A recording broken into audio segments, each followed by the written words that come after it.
In this video, I'll show you how to operate your new CPAP, and we're also going to touch on the routine maintenance that's involved. This is what you'll be looking at when you unpack your machine. There's two separate pieces that attach just by pushing them together. When you do pack up your machine, you can separate them just by pressing the button in the back here. Right here. If I press that button, give a little push, we could detach the unit.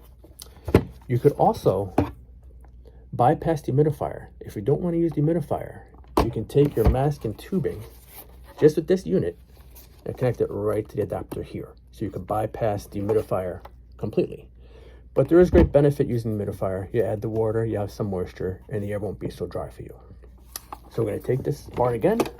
We're going to line them up and just push them right together. So now you're looking at your CPAP. You're going to take your long tubing here. The two rubber ends, they're identical. One's going to connect to the elbow here, right on top. Okay, you got your elbow here. And the other end will connect to your mask, your headgear. You should clean this long hosing once a week. You can do it in the shower. A little drop of soap, flush the water right through the hose, rinse it. You let it hang outside to dry. Yeah, it takes about a couple hours to dry, so you want to clean that in the morning so it's ready to go when you're ready to go back to bed. The machine has an air filter, which is located in the back of the unit. I'll flip this around for you. So you have a sponge filter right here. We're going to remove that lid, just like if you're moving a 9-volt battery cover. Just going to lift underneath, remove it. It's nice and spongy, so you can rinse this off once a week with some warm water. You use some soapy water, give it a good rinse, leave it out to dry for the day, but you can do that once a week. When you place the cover back on, pop the filter inside here. The opening here is going to be towards the bottom. So I'm going to take these two tabs on top, catch it underneath first, and then just kind of swing it down. It'll snap in place for you. There you go. Okay, so you have your filter here. We talked about cleaning the hose once a week. Now we're going to go through the humidifier. I'll flip this around. So this lid opens up so you can access your plastic container, which you're going to add water to. Distilled water is always recommended. Now, when you go to fill it, you want to remove the container from the machine. We don't want to spill water here. That's very important. The manufacturer does not cover any water damage. So to open this lid, I'm going to pull this across. Lid unlocks, comes up. You can see there. I'm going to remove, just pull it out, the plastic container. Okay. You can add the water right through the hole here. And you're going to stop right to that line where it says max. Get a better angle for you there. Okay, the top line, just right below that line. Change the water every day. There should be water remaining. You're going to empty it out, pour fresh water every day. Now for cleaning, you want to wash this container out once a week. Wash it by hand like you're doing dishes, some soap and water. The key here is to open this lid. You do not want to remove these tabs on the flat side. So this is a flat side here. If you turn it around, you can see where the cutout is. You're looking at this side. These tabs will pull up, okay? They're going to release, and it opens up just like Tupperware, okay? So it's easy to wash out by hand. When you place it back together, look for these two tabs here. You're going to tuck them under there, those openings. You're going to tuck them under so it forms a hinge. You're going to press it back down. And you're going to take these tabs, push down to lock it in place. So you're pushing down to lock it in place, and you're going to lift up to remove it. Okay? So you can see the side that has the cutout, that's where the tabs that open up. Not on that flush flat side. These tabs do not open. It's the side with the cutout. So you push down to lock, and you lift up to unlock, and remove the lid.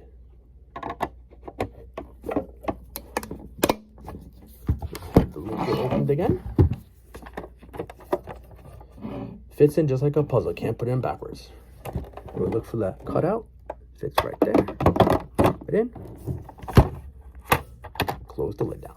Okay, now on the bottom of that container, what it sits on is a heating element.